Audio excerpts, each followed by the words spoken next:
បាទពុកម៉ែបងប្អូនបានឃើញនៅឈុត highlight បាទនៅ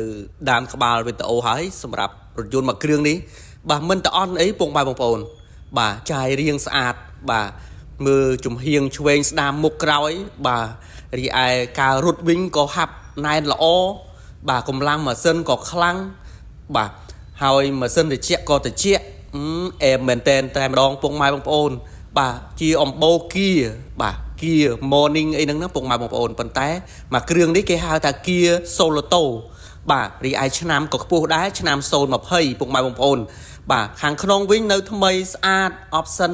បាទក៏ជាលក្ខណៈឡាន full option បាទគីឡូវិញរត់តំបានតែ60000ជាងគីឡូទេពុកម៉ែបងប្អូនសម្រាប់មកគ្រឿងនេះឆ្នាំខ្ពស់បាទធំទូលាយនៅខាងក្នុងបាទជិះបានប្រហាក់ប្រហែលនឹងរថយន្តព្រុសដែរពុកម៉ែបងប្អូនបាទទូជាងព្រុសមិនតិចទេហើយមកគ្រឿងនេះអត់បារម្ភទៅលើអាគុយ hybrid ស្អីទេពុកម៉ែបងប្អូនប្រើម៉ាស៊ីនសាំងសុតតែម្ដងបាទអញ្ចឹងពុកម៉ែបងប្អូនដែលមានតម្រូវការនឹងកំពុងស្វែងរកនៅរថយន្តបាទពពួកបាទគៀ